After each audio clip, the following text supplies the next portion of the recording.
축하드립니다. 최고 근위 사본들에는 이 구절이었고 후대 사본들에는 13절이 14절로 되어 13절은 화 있으라 왜냐하면 너희는 과부의 재산을 삼키면서도 꾸며서 길게 기도하기 때문이다 라고 되어 있는데 그러므로 너희는 더 엄중한 심판을 받을 것이라고 되어 있습니다.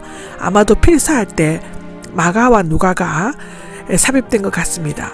둘째로는 모든 가르침이 앞뒤가 뒤바뀐 것에 대해서 내린 화인데 첫째는 그들은 거룩한 것을 혼란스럽게 만들었다고 기록되어져 있습니다.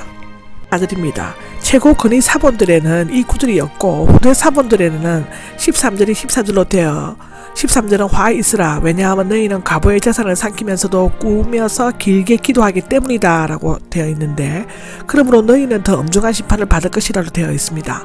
아마도 필사할 때 마가와 누가가 삽입된 것 같습니다. 둘째로는 모든 가르침이 앞뒤가 뒤바뀐 것에 대해서 내린 화인데 첫째는 그들은 거룩한 것을 혼란스럽게 만들었다고 기록되어져 있습니다. 6절입니다. 상전을 두고 맹세하면이 나오죠. 그들은 성전 건물과 마당을 포함한 것인데 성전이 아니고 성소인을 두고 맹세하는 것은 아무것도 아니지만 성전의 금, 즉 성전을 장식한 금이나 성전 앞에 보관된 금으로 맹세하는 것은 반드시 지켜야만 했다고 합니다. 또 누구든지 제단으로 맹세하면 아무것도 아니지만 제단 위에 있는 예물로 맹세하면 지켜야 한다고 가르쳤다고 합니다. 말하자면 탐욕과 공명심이 눈이 먼 그들은 성전보다는 금을, 제단보다는 예물을 더 중요시하였습니다. 그러나 예수님은 제단이나 성전, 하늘로 맹세하는 것을 지켜야 하지만 그것들보다 하나님을 최우선으로 높여야 하는 것을 강조하셨습니다. 왜냐하면 하나님을 잊는다면 성전이나 제단이나 금이나 예물도 그의 의미를 온전히 잃어버리게 되기 때문이죠. 예수님께서는 모든 맹세를 금하셨는데 그 이유는 불완전하고 연약한 인간은 자신의 맹세한 바를 온전히 지키지 못할 뿐만 아니라 지켰다고 해도 다시 깨뜨릴 가능성이 있음을 아셨기 때문입니다. 그들은 가치를 혼란스럽게 만들었습니다. 모세율법은 매년 토지 소산의 11조, 특히 곡식과 포도주와 기름의 11조를 드릴 것을 명하였는데 레위기 27장에 보고는 나오고요. 신명기 14장 22절에도 나옵니다. 랍비들은 이것에 대해 채소와 실과의 경과를 더 포함시켰습니다. 23절입니다. 11조에 대해서 나오죠.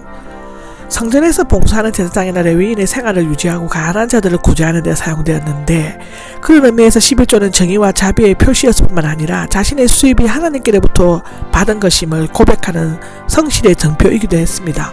바리새인들은 11조를 바치는 데 있어서 매우 철저했고 신은 세어서 바쳤고 박하, 즉 향긋한 냄새나는 포도와 외향, 즉 미나리과의 1년초와 같은 것과 근체, 즉 씨앗을 빵이나 고기에 넣은 향신료 또는 약초 같은 것인데 약용품들은 저울로 달아 정확하게 11조를 내었습니다.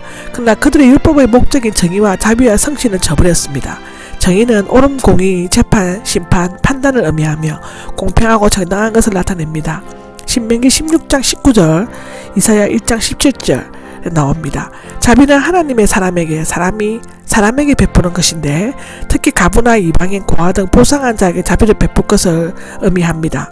성실은 믿음, 신뢰, 약속, 증거, 확신, 신실 등의 뜻이 있으며 약속이나 믿음의 신실성을 나타내는데 그런 11조도 저버려서는 안 되지만 원뜻은 이 일들을 행하고 저것들도 버리지 말아야 한다인데 이 일들은 정의, 자비, 성실, 저것들은 박하와 회양과 근체입니다.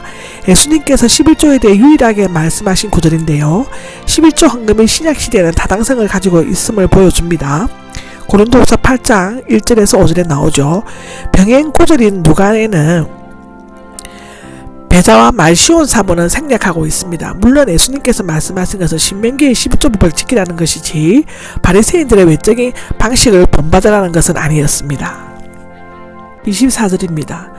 각다기는 걸러내고 낙타는 삼키고 있다라는데 각다기는 목회에 해당되는 매우 작은 곤충이며 낙타는 팔레스타인에게 가장 큰 동물이었습니다.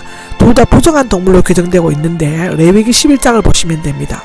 그런데 바리새인들은 각다기와 같은 벌레가 들어가지 않도록 배로 걸러서 포도주를 마시면서도 낙타는 태연히 삼켰다고 있다고 합니다.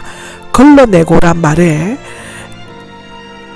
킹 제임스 버전은 잡아다니다로 번역되고 있는데 그렇게 되면 공중에 날고 있는 각다기를 잡으려 한다가 되어 전혀 문맥에 맞지 않습니다. 아마도 이것은 걸러내다는 잘못 인색한 오류일 것이고, 이 말씀을 보면 예수님은 확실히 유머감각을 가지셨을 것으로 청중들은 크게 웃었을 것입니다. 셋째로 바리새주의의 위선에 대해 내리는 화일 것입니다. 그들은 겉만 깨끗이 하였다라고 하는데, 바리새인들의 율법의 사소한 규정들은 외식적으로 지킴으로써 겉사람만 정결하게 보이지만 속 사람은 탐욕, 강탈, 스러운 것으로 물질적인 죄로 방종, 즉 다시 말하면 무절제의 자체 부족을 뜻하는 도덕적인 죄로 가득 차 있었다고 기록되어져 있습니다. 16절입니다. 먼저 잔속을 깨끗이 하라는데, 속을 깨끗이 하는 것은 불의한 일들로부터 벗어나는 것을 의미합니다. 사람의 마음이 깨끗해지면 자연의 행위도 깨끗해질 수 있습니다. 그들 속에는 더러운 것들로 가득 차 있었기 때문에 그런 것 같습니다. 17절입니다. 17절은 회칠한 무덤인데, 예수님 당시 팔레스타인에게는 길가에 묘를 서는 것이 보통이었다고 합니다. 시체를 만지자는 부정하였으므로 민수기 19장에 나오죠. 무덤에 가까이 간 자도 부정하였다라고 합니다.